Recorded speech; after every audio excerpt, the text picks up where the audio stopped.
Saudara-saudara sekalian, sekarang kita sudah sampai pada bagian yang kelima daripada dasar-dasar iman Kristen. Kita masih membicarakan siapakah Allah itu. Dan secara khusus kita akan membicarakan mengenai atribut-atribut moral Allah yang ada 3, yaitu kudus, benar, dan baik atau kasih. Nah, apakah atribut-atribut Allah yang bisa kita ambil dari pengajaran seluruh Alkitab, baik Perjanjian Lama maupun Perjanjian Baru? Nah, para teolog itu membagikannya ke dalam beberapa bagian atau beberapa jenis atribut. Yang pertama adalah atribut-atribut daripada Allah yang incommunicable, artinya yang tidak dapat di-sharekan kepada manusia atau ciptaan. Ya, misalnya ini immortal, bahwa dia tidak memiliki kematian atau dia adalah kekal selamanya. Jadi atribut-atribut ini sering dinyatakan dengan perkataan yang negatif, yaitu in, artinya tidak, karena kita tidak bisa mendefinisikan misalnya mortal itu apa, ya, bahwa kekal selamanya itu gimana. Tetapi lebih gampang untuk didefinisikan dengan memakai negasi, yaitu in, tidak mortal, tidak memiliki kematian atau tidak memiliki akhir, artinya kekal selamanya. Yang kedua, dia adalah Allah yang invisible, artinya Allah yang adalah roh yang tidak dapat dilihat, bukan fisik yang bisa dilihat diraba. Dia adalah Allah yang immutable, atau dikatakan tidak berubah, baik naturnya maupun rencananya. Jadi di dalam dirinya hakikatnya tidak ada yang berubah, ya. Semuanya tidak berubah, immutable. Baru kemudian ada yang keempat, bisa kita katakan bahwa Allah itulah impossible, atau tidak tergantung kepada apa yang di luar dirinya sendiri, atau disebutkan juga self aseity, ya. Tidak tergantung kepada yang lain di luar, tidak tergantung pada ciptaan, tidak tergantung pada manusia, tidak tergantung pada malaikat. Dia tidak tergantung kepada hal-hal yang di luarnya. Nah, atribut bagian yang kedua itu sering dikatakan sebagai atribut-atribut yang communicable, yang di-sharekan kepada manusia, apalagi pada manusia awal, di saat manusia masih memiliki, disebutkan kemuliaan Allah. Ya, itu sebagian daripada hakikatnya atau atributnya itu di-sharekan kepada manusia. Seperti misalnya, kalau Allah itu adalah omniscience, dia maha tahu, tidak ada yang tidak diketahuinya. Manusia juga memiliki pengetahuan walaupun tidak sehebat Allah. Tetapi itulah hal-hal atau hakikat daripada Allah yang di-sharekan kepada manusia, yaitu pengetahuan. Omnipotence, maha kuasa. Artinya Allah adalah omnipotence, dia maha kuasa, tidak ada yang tidak dapat dilakukannya, semua dapat dilakukannya. Yang ketiga, omnipresence, maha hadir, hadir di mana saja. Kehadiran tentu saja di-sharekan kepada manusia, tapi manusia tidak maha hadir, karena dia hadir dalam satu tempat. Manusia terikat kepada dimensi waktu dan dimensi tempat. Nah, ini yang atribut-atribut yang terakhir ini memang termasuk dalam atribut-atribut yang dikomunikasikan kepada manusia, apalagi saat manusia belum kehilangan kemuliaan Allah. Dan inilah atribut-atribut yang paling penting untuk kita ketahui. Karena apa? Karena atribut-atribut dari moral Allah ini akan menjadi penentu atribut-atribut yang lain.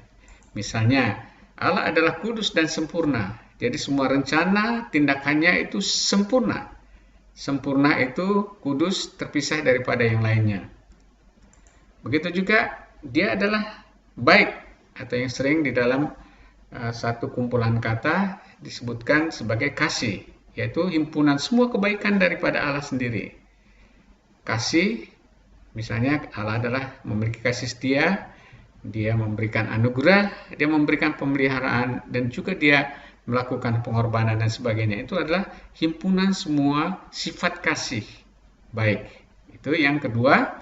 Dan atribut moral yang ketiga adalah dia adalah benar. Benar dan adil itu satu mata koin. Ya, karena benar maka dia adil. Dia adil karena dia harus benar, ya. Jadi semua keputusan dan tindakannya adalah standar dari kebenaran. Jadi kalau kita melihat mau mengatakan yang mana yang benar adalah apa yang menjadi dinyatakan oleh Allah sebagai benar. Itulah dia sebagai Allah yang memiliki hakikat kebenaran. Jadi ketiga atribut moral Allah, dia adalah kudus atau sempurna, dia adalah baik atau kasih, dan dia adalah benar dan adil. Jadi atribut-atribut ini menjadi penentu daripada atribut-atribut lain. Misalnya, kenapa Allah kan maha kuasa, dia dapat melakukan apa saja. Pada saat manusia pertama jatuh dalam dosa, kan dia berkuasa juga untuk mengganti manusia langsung. Untuk digantikan makhluk lain lah. Ini manusia sudah jatuh dalam dosa, nggak ada gunanya lagi. Ternyata tidak. Allah memiliki kasih. Kasih ini rupanya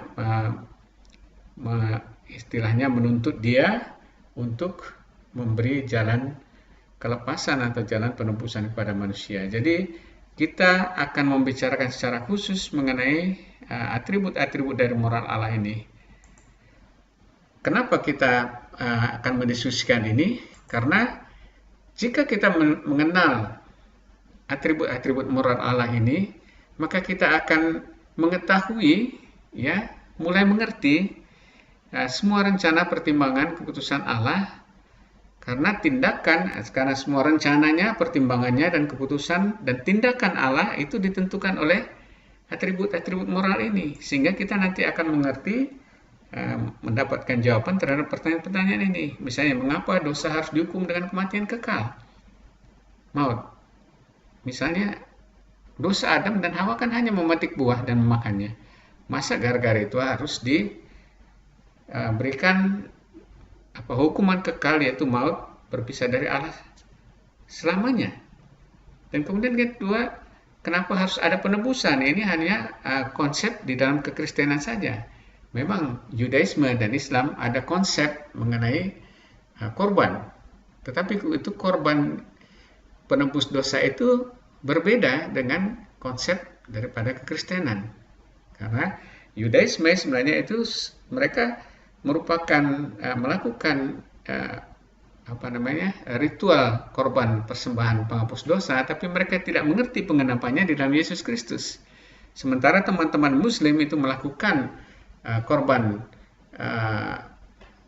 mungkin saat Idul Adha itu hanya merupakan suatu perayaan untuk memperingati bahwa Abraham itu harus bersifat ikhlas di dalam melakukan semuanya. Jadi tidak ada konsep agama lain tentang penebusan yang seperti kekristenan. Baru kemudian kita akan dapat menjawab mengapa sendiri Allah harus inkarnasi. Kenapa korban penebus dosa itu tidak orang-orang suci aja, misalnya seperti Abraham, Daud, Musa, dan sebagainya. Kenapa harus Allah sendiri inkarnasi dalam wujud manusia untuk melakukan tindakan penebusan itu?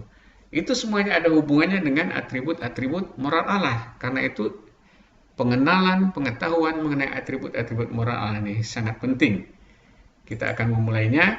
Jadi kita bisa gambarkan dengan satu skema begini, bahwa integritas daripada moral Allah ini ditentukan oleh ketiga atribut ini.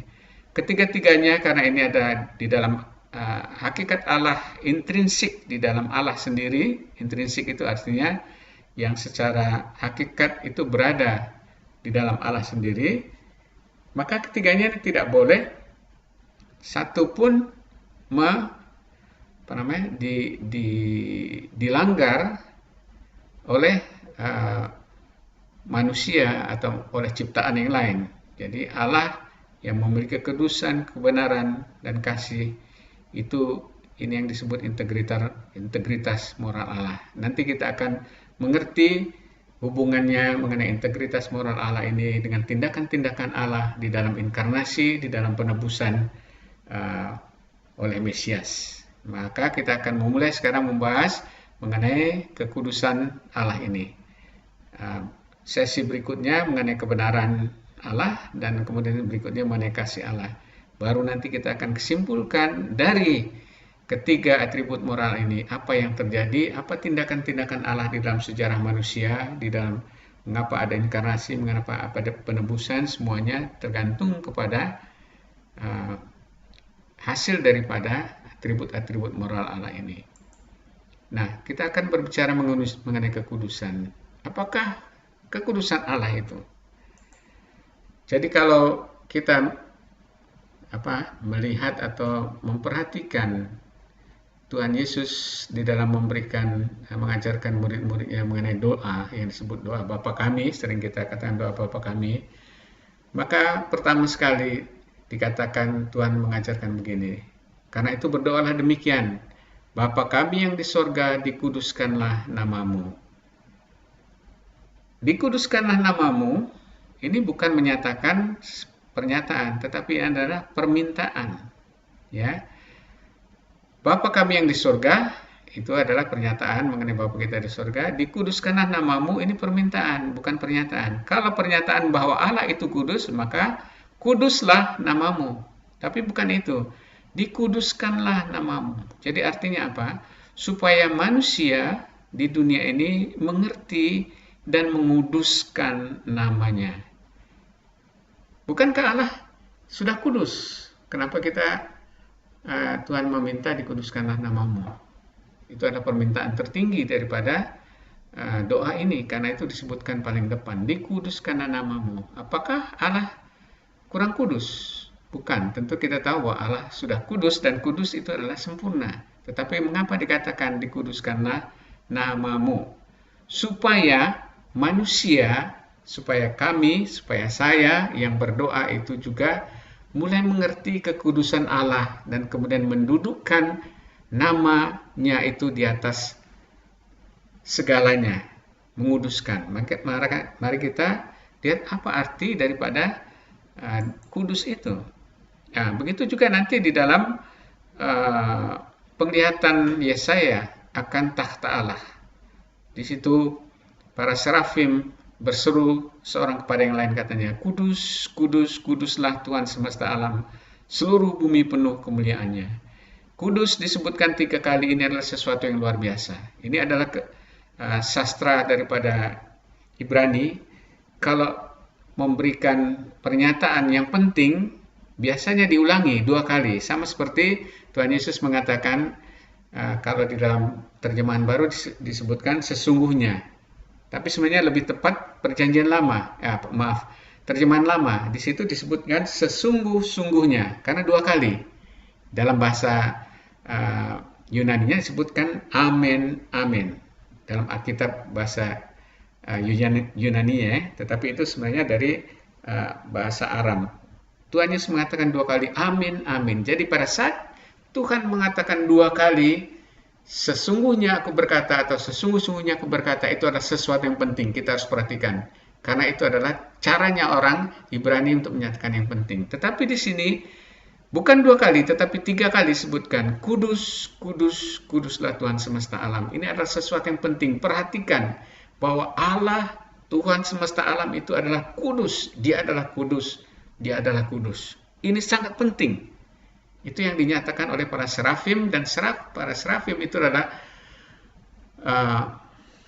makhluk ciptakan yang paling tinggi, karena yang paling dekat dia dengan tahta daripada Allah sendiri.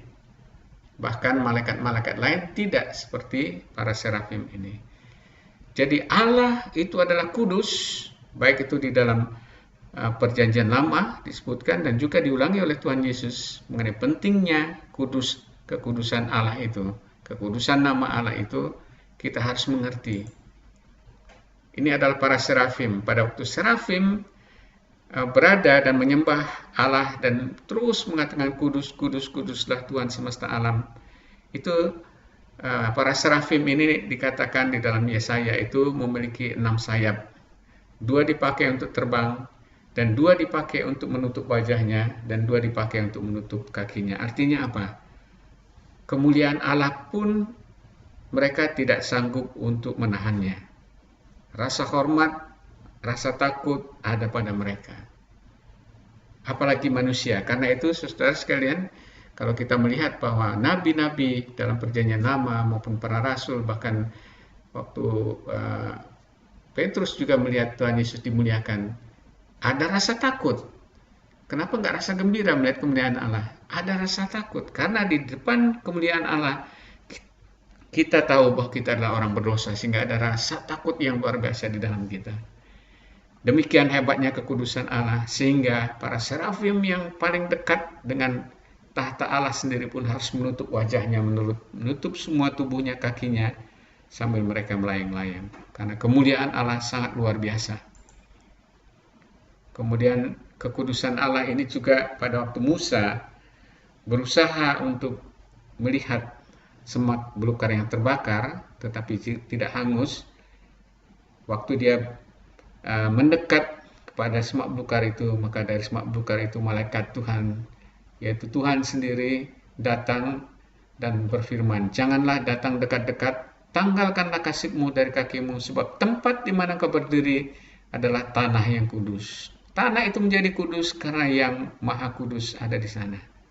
Jadi di mana ada kekudusan Allah, di situ semuanya menjadi kudus. Sama seperti juga dengan tabut perjanjian.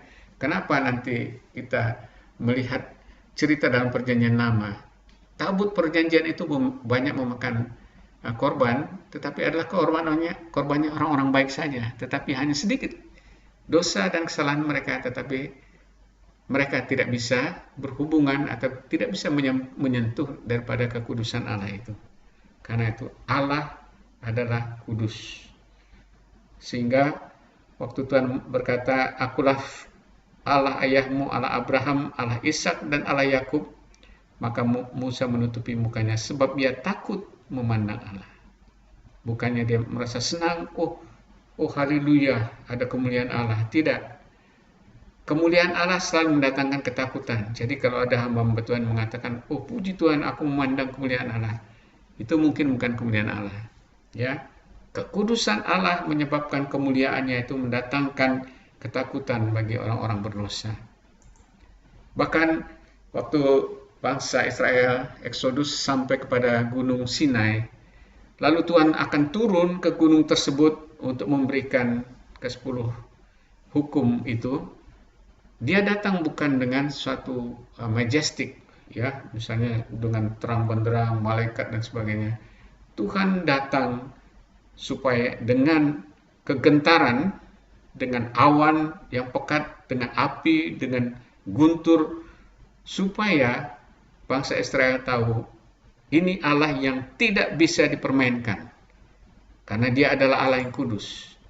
Maka di dalam Keluaran 24:17 narasinya adalah bahwa tampaklah kemuliaan Tuhan.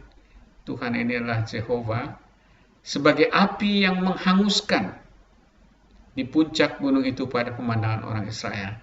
Jadi semacam api yang membuat mereka takut.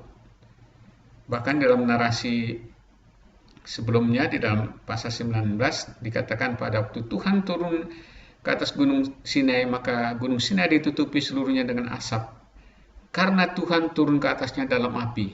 Itu api bukan api biasa, tetapi api yang menggentarkan. Asapnya membumbung seperti asap dari dapur, dan seluruh gunung itu gemetar sangat. Jadi ini seperti gunung yang mau meletus, tetapi bukti arkeologi tidak ada di sana gunung yang aktif, tetapi ada bukit yang memang keseluruh puncaknya itu hitam, ya. Kemungkinan itulah Gunung Sinai pada saat pada saat Allah yang waktu itu masih menyatakan diri dengan nama Jehovah datang kepada bangsanya. Bunyi sangkakala kian keras berbicara Musa, lalu Tuhan menjawabnya dalam guru. Nah, kemudian Tuhan berfirman kepada Musa, "Turunlah, peringatkanlah kepada bangsa itu, supaya mereka jangan menembus mendapatkan Tuhan hendak melihat-lihat, sebab tentulah banyak dari mereka akan binasa. Juga para imam yang datang mendekat kepada Tuhan haruslah menguduskan dirinya, supaya Tuhan jangan melanda mereka." Bahkan, ya, para imam yang diajak secara khusus itu sampai ke kaki bukit ini, maka Musa itu mengajak Harun dengan kedua anaknya, Ahab dan Abihu, yang nanti kita akan diskusikan juga. Itu pun tidak boleh datang mendekat, hanya sampai kepada titik tertentu supaya Tuhan jangan melanda mereka. Kenapa Tuhan begitu kejam? Bukan kejam. Nanti kita akan membahas bahwa kekudusan Allah itu merupakan suatu hakikat yang tidak dapat bersinggungan dengan dosa. Karena manusia pasti mati kalau bersinggungan, kecuali dengan anugerah Allah ditutup seperti Musa ini, sehingga dia bisa naik ke atas gunung Tuhan ini. Itulah luar biasanya, dan itulah gentarnya, itulah mengerikannya sebenarnya kekudusan Allah ini. Jadi kekudusan Allah ini seperti apa? Pertama, sudah kita bahas tadi bahwa dia sangat penting, karena itulah doa pertama yang Tuhan Yesus doakan, ajarkan untuk didoakan, supaya kita, orang percaya, harus menguduskan namanya. Apa itu artinya menguduskan? Ya, kudus. Ya, menguduskan itu hagiazo, ya. Hagiazo itu datang dari kata dasarnya hagios, kudus, ya, menguduskan. Jadi arti dikuduskan itu to concentrate, atau hagios itu kudus, consecrated. Jadi consecrated itu artinya sesuatu yang dipisahkan untuk sesuatu ibadah, untuk sesuatu yang suci, untuk sesuatu yang murni. Jadi kata kudus itu di dalamnya kata pertama, arti pertama itu adalah dipisahkan, terpisah, ya. Concentrate itu, kalau consecrated, consecrate artinya di dalam bahasa Inggris ini dari kamus Webster, ini mengatakan set apart or dedicated.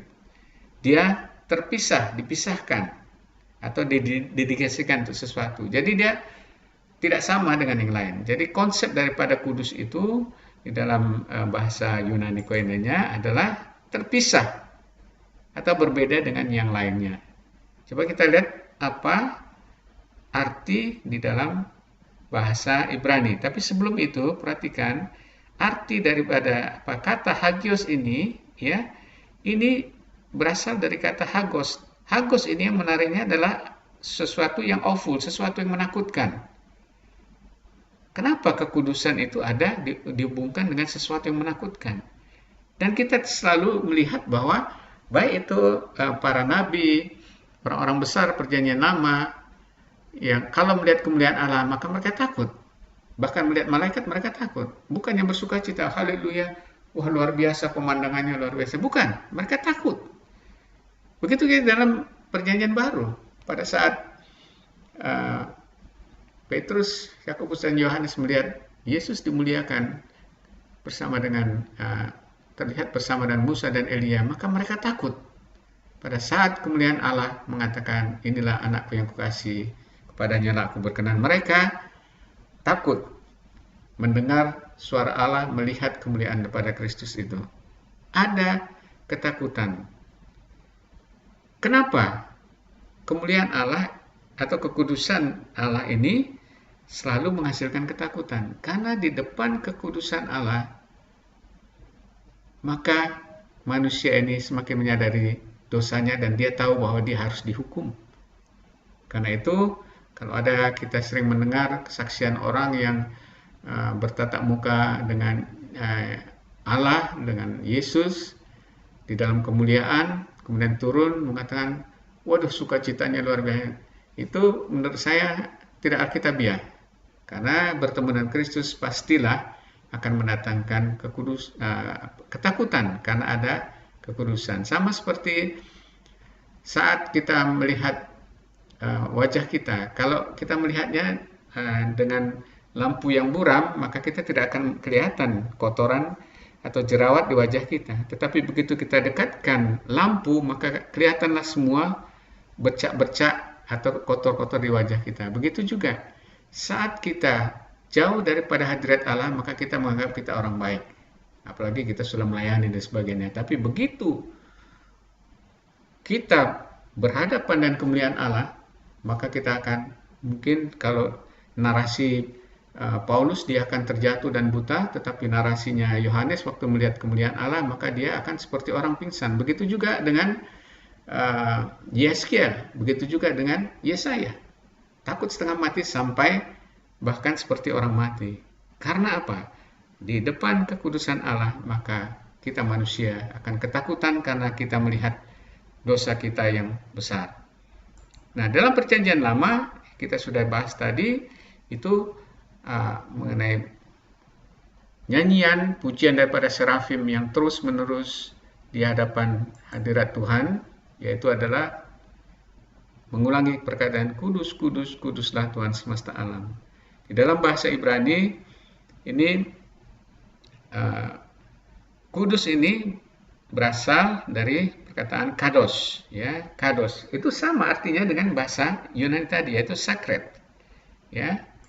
Sacred yang itu berasal daripada kadas, ya. Kadas ini to consecrate. Jadi artinya untuk memisahkan, terpisah daripada yang lain. Jadi kekudusan Allah itu artinya terpisah atau berbeda dengan yang lainnya. Terpisah daripada apa? Terpisah daripada yang lainnya. Sama sekali berbeda. Itulah istilahnya. Kalau istilah teolog misalnya seperti R.C. Sproul mengatakan other, ya, atau Martin Luther mengatakan other. Betul-betul berbeda dengan yang lainnya, dengan kita. Jadi artinya juga bisa menyatakan bahwa itu adalah terpisah dari yang tidak sempurna. Karena dia adalah sempurna. Jadi bisa kita katakan kudus itu adalah keterpisahan Allah karena dia adalah sempurna. Yang lainnya tidak sempurna, hanya dia yang sempurna. Jadi terpisah, benar-benar berbeda dengan yang lainnya. Itulah artinya daripada kekudusan Allah. Nah, jadi arti daripada kudus ini adalah bahwa Allah sempurna, dia terpisah dan berbeda dalam segala hakikat dan atribut-atributnya dengan ciptaan. Itulah arti kekudusan Allah. Nah, sekarang kita membahas mengenai hal yang penting ini, yaitu mengenai kekudusan Allah dan murka Allah. Kenapa Allah yang kudus itu sering terlihat oleh manusia sebagai Allah yang murka? Seolah-olah Allah yang jahat. Karena apa? Orang-orang baik pun bisa dihukumnya, bisa mati. Nah, misalnya seperti ini, ya. Nadab dan Abihu adalah 2 dari 4 anak Harun yang diangkat oleh Allah sebagai imam di dalam tabernakelnya. Ya, suatu saat mereka Nadab dan Abihu ini mengambil api bukan dari persembahan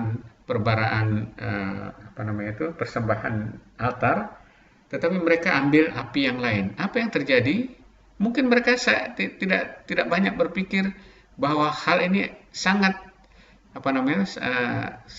sangat salah, sehingga mereka pikir bisa seperti biasa aja. Tetapi adalah pada waktu mereka memberikan api yang lain itu, maka api dari langit itu membakar mereka, dan itu membuat semua kaget, terutama Harun. Ya, nanti kalau lihat di dalam Imamat 10 ceritanya, Harun itu juga merasa pastilah dia merasa marah karena anaknya ini. Tetapi kemudian Musa memperingatkan Harun, jangan kamu marah, nanti murka Allah juga turun ke atasmu. Tapi ternyata kalau kita melihat membaca mengenai Imamat 10 ini, peristiwa lanjutannya kita melihat bahwa Musa juga melihat mengenai persembahan kambing yang dibakar, ternyata semuanya sudah dibakar. Jadi ada dugaan juga bahwa mereka ini sebelumnya memakan makanan persembahan itu di luar perkemahan. Jadi mereka ambil sisanya baru mereka bakar. Kemungkinan itu jugalah yang membuat Tuhan marah, tetapi di dalam narasinya pada saat mereka menyepelekan peraturan bahwa api ini harus api dari perbaraan, korban di depan, tetapi mereka mengambil perbaraan lain sehingga Tuhan menghukum. Maka di situ Tuhan juga mengatakan, orang yang akrab denganku juga aku hukum. Ya, ini sesuatu yang luar biasa. Nah, tetapi yang lebih menyedihkan dan kadang-kadang membuat kita tanda tanya adalah peristiwa Uzia. Di dalam 1 Tawaret 13 dinyatakan begini, bahwa pada waktu itu Raja Daud sudah menguasai Yerusalem dari kekuasaan Saul, dan pengikut-pengikutnya, dan dia ingin membawa tabut perjanjian ini dari Kiryat Yarim, ya, dekat Mesir sana, untuk dibawa ke kota Daud di Yerusalem. Dan sepanjang jalan mereka itu menyanyi-nyanyi, memuji Tuhan sambil menari-nari, sampai dikatakan mungkin ya Daud seperti orang gila saking sukacitanya. Lalu tiba-tiba mereka membawa tabutnya ini pakai kereta lembu yang baru, ya. Itu pokoknya the best sudah dikasihkan untuk ini. Tapi tiba-tiba di tengah jalan, mungkin karena berlumpur, ini sapi ini hampir tergelincir dan tabut perjanjian ini hampir jatuh. Lalu secara refleks Uzia memegang tabut perjanjian ini supaya jangan jatuh. Tetapi tiba-tiba api dari langit dari Tuhan menyambar dan dia mati hangus. Semua orang kaget, termasuk Daud. Kita orang berpikir ini Uzia kan bermaksud baik, dia untuk menyelamatkan ini. Kenapa Tuhan tidak malah bersyukur Uzia membela untuk supaya tidak kena lumpur? Tetapi bukan itu pernyataannya. Tuhan ingin menyatakan bahwa aku adalah Tuhan yang kudus, tidak boleh dimainkan untuk apa-apa. Ada teolog yang menafsirkan bahwa pertama pun mereka memakai kereta lembu membawa tabut perjanjian ini kurang tepat, karena tabut perjanjian itu memang sudah didesain dengan dua pikulan yang memang untuk dibawa oleh manusia. Mungkin itu lebih hormat daripada ini. Tetapi kalau kita melihat di sini bahwa Uzia itu sebenarnya refleksnya baik, tetapi rupanya sudah menyalahi daripada kekudusan Tuhan. Maka dia mendapat supaya orang lain itu belajar mengenai kekudusan daripada Allah, maka dia hangus oleh api daripada surga. Dalam perjanjian baru kita mengenal peristiwa Ananias dan Safira. Mereka berbohong berapa jumlah yang mereka berikan, padahal itu uang adalah hak mereka. Mereka bisa saja,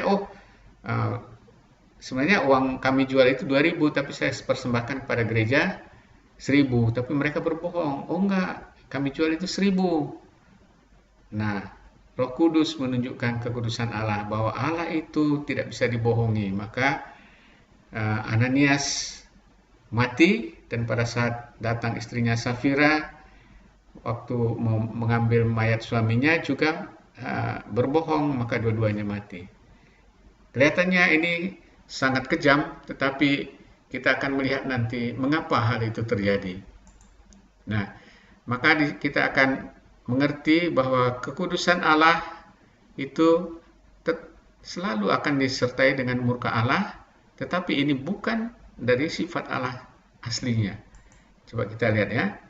Nah, ini sekarang tampaklah kemuliaan Allah, atau di sini juga kekudusan Allah itu bagian daripada, bisa juga dikatakan sebagai kemuliaan Allah, sebagai api yang menghanguskan. Api menghanguskan ini ada murka. Artinya kalau ada orang yang berdosa ingin mendekati kekudusan Allah, maka dia seperti api yang menghanguskan. Orang itu akan hangus. Seperti peristiwa yang tadi, ya, anak-anak Harun, dan juga peristiwa Uzia, dan juga dalam perjanjian baru yang berbohong mengenai persembahan mereka. Nah, di dalam Bilangan 4 ayat 24 juga dikatakan bahwa Tuhan Allahmu adalah api yang menghanguskan, Allah yang cemburu. Ini konteksnya adalah jangan ada padamu ilah lain. Kalau ada padamu ilah lain, maka kamu akan mendapatkan murka Allah, karena kekudusan Allah tidak bisa dicampurkan dengan ilah lain. Nah, di dalam Ibrani juga, Ibrani 12 ayat 28-29 dikatakan, jadi karena kita menerima kerajaan yang tidak tergoncangkan, kita itulah orang percaya, marilah kita mengucap syukur dan beribadah kepada Allah menurut cara yang berkenan kepadanya dengan hormat dan takut. Kenapa kita, orang yang sudah diselamatkan, anak-anak Allah di dalam Yesus Kristus, harus tetap hormat dan takut akan kemuliaan kekudusan Allah? Sebab Allah kita adalah api yang menghanguskan. Kita ingat tadi anak-anak Harun, kemudian Uzia adalah orang-orang yang membela, istilahnya membela Allah, tapi mereka kurang masih menganggap remeh terhadap kekudusan kemuliaan Allah. Banyak sekarang orang Kristen dan pengajar-pengajar mengajarkan mengenai Allah yang hanya baik, tetapi dia tidak pernah mengajarkan bahwa Allah adalah benar dan kudus, sehingga dosa tetap harus dihukum. Bahkan orang-orang percaya, bahkan orang-orang melayani seperti Ahab dan Abihu tadi, Tuhan bisa hukum dengan api yang menghanguskan. Karena apa? Dia adalah kudus, tidak bisa kita permainkan. Jadi, dosa sekecil apapun, sekalipun dilakukan dengan maksud baik, akan musnah oleh murka Allah, seperti bensin yang ingin menyentuh api. Jadi intinya bahwa ilustrasinya itu sama seperti manusia yang berdosa ini. Dulu sebelum manusia jatuh dalam dosa, kita memiliki kemuliaan Allah. Artinya itu sama seperti kita memiliki sifat-sifat yang sama sifatnya dengan Allah, yaitu memiliki kebenaran, kekudusan, kebaikan. Walaupun kualitasnya berbeda dengan Allah, tapi sifat-sifatnya sama, sehingga kita seperti api lilin kecil yang sekalipun didekatkan atau dimasukkan ke api yang besar tidak akan padam, malah semakin marak, karena sifatnya sama. Tetapi sudah manusia kehilangan kemuliaan Allah, itu kita manusia seperti bensin, ya, tidak usah menyentuh, bahkan dekat saja sudah disambar oleh murka Allah. Jadi kemuliaan, kekudusan Allah itu selalu disertai dengan murka Allah. Karena Allah kudus, maka murka Allah harus ada, karena kalau tidak ada murka Allah, maka dosa itu akan menganggap enteng Allah sendiri. Kita akan diskusikan lebih detail lagi. Jadi, apakah kekudusan Allah itu yang bisa kita definisikan? Kekudusan Allah ada sifat atau hakikat intrinsik. Intrinsik itu artinya yang ada di dalam dirinya sendiri, ya. Jadi misalnya kenapa emas itu mahal? Karena di dalam dirinya sendiri ada nilai yang memang membuat dia mahal. Ya, jadi begitulah. Jadi kekudusan adalah sifat hakikat intrinsik sendiri yang lahir dari dirinya sendiri, yaitu keterpisahan total dari yang lain, atau dengan pengertian lain itu dia adalah sempurna dan yang tidak bisa bercampur dengan yang tidak sempurna. Jadi kekudusan Allah adalah sesuatu yang terpisah dan tidak boleh campur dengan sesuatu yang tidak sempurna. Nah, mengenai murka, ya, kita lihat ini hubungan murka dengan kudus dapat terlihat dari satu ayat ini. Di dalam Roma 1 ayat 18 disebutkan, sebab murka Allah nyata dari surga atas segala kefasikan dan kelaliman manusia yang menindas kebenaran dengan kelaliman. Kita lihat sini bahwa murka Allah itu sebagai reaksi, perhatikan ya, karena adanya kefasikan dan kelaliman manusia yang menindas kebenaran dengan kelaliman. Jadi karena manusia melakukan penindasan kebenaran dan kelaliman ini, karena sifat fasik dan lalimnya itu, maka murka Allah dinyatakan. Perhatikan, jadi murka Allah itu reaksi terhadap dosa manusia. Ya, apakah kefasikan itu?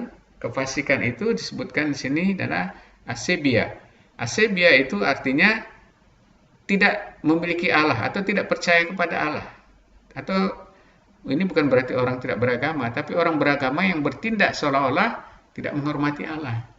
Dia mengatakan mengenal Allah, memuji Tuhan, dan kemudian takut kepada Allah, tapi dia tetap dengan perbuatannya dia mengecilkan Allah. Sadar atau tidak sadar, seperti kedua anak Harun dan Uzia tadi. Mungkin kita maksudnya baik, tapi karena tidak pengetahuan kita atau kita menganggap tidak mengerti mengenai kekudusan Allah, maka kita dalam tindakan sehari-hari kita seperti orang yang tidak memiliki Allah. Nah, kelaliman itu diterimakan dari adikia. Ya, adikia itu adalah injustice. Jadi suatu karakter atau kehidupan atau tindakan yang disebutkan sini menindas kebenaran dengan kelaliman. Jadi kalau manusia dengan kefasikan dan kelalimannya menindas kebenaran, maka muncullah murka Allah. Jadi perhatikan, murka Allah bukan hakikat intrinsiknya. Kalau hakikat intrinsiknya, maka setiap saat Allah itu murka. Tidak. Di surga Allah tidak murka. Dia kudus. Tetapi murka ini adalah reaksi dari hakikatnya yang tidak dapat bercampur dengan ketidakkudusan. Jadi sama seperti sifat daripada api sendiri. Api itu di dalam dirinya sendiri tidak merusak. Ya, dia api tetap api, hakikatnya adalah api. Tetapi kalau ada sesuatu yang tidak murni, misalnya ingin mendekati api itu, misalnya kayu, barang-barang lain, maka kayu itu terbakar. Bukan karena api ini mencari kayu kemudian membakarnya, tetapi karena kayu ini berusaha mendekati api ini. Begitulah manusia yang dengan menganggap remeh kepada Allah dan juga dengan berbuat jahat, dengan menindas kebenaran, maka secara sadar atau tidak sadar mereka sebenarnya sudah menghina Allah dan mau mengusik kekudusan Allah, makanya murka Allah turun ke atas mereka. Mudah-mudahan ilustrasi ini bisa dimengerti oleh kita bahwa murka itu bukanlah hakikat intrinsiknya yang selalu ada di dalam diri Allah, tetapi merupakan reaksi dari hakikatnya yang tidak dapat bercampur dengan ketidakkudusan. Nah, kita sudah membahas mengenai kudus ini. Kiranya kita dapat mulai sekarang memikirkan dan kemudian melihat kepada diri kita sendiri, apakah selama ini kita sudah menguduskan namanya di dalam hidup kita. Mungkin kita sudah memuji Tuhan, dia mengatakan, oh puji Tuhan, tapi kita tidak menguduskan namanya. Arti menguduskan namanya adalah untuk memberi hormat kepadanya dan tidak memakai namanya, dan juga tidak berbuat dosa, tidak menindas kebenaran, tidak berbuat harus menyangkal dosa, memikul salib. Itulah artinya kita menguduskan namanya. Karena Allah kudus dan Allah juga adalah benar. Jika kebenaran dan kasih, kekudusan dan kekudusan Allah itu dilanggar oleh manusia, maka murka Allah turun ke atas manusia. Itu artinya kekudusan. Jadi semoga teman-teman mulai sekarang bisa menghargai Allah yang kudus dengan menguduskan namanya, tidak sembarangan menyebut Yesus, tidak sembarangan menyebut Yahweh, Jehovah, tetapi supaya menguduskan, memberi hormat kepada namanya, dan juga menguduskan dia sebagai Allah yang memegang hidup kita, berkuasa atas hidup kita, sehingga kita menjauhi dosa, baik itu kefasikan maupun kelaliman. Kiranya Tuhan memberkati, dan nanti selanjutnya kita akan diskusikan mengenai apa itu kebenaran Allah dan kemudian mengenai kasih Allah.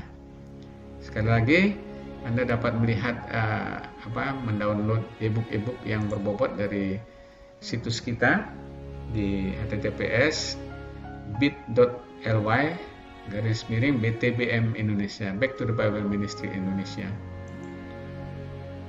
Nah, selanjutnya kita akan terus lanjutkan mengenai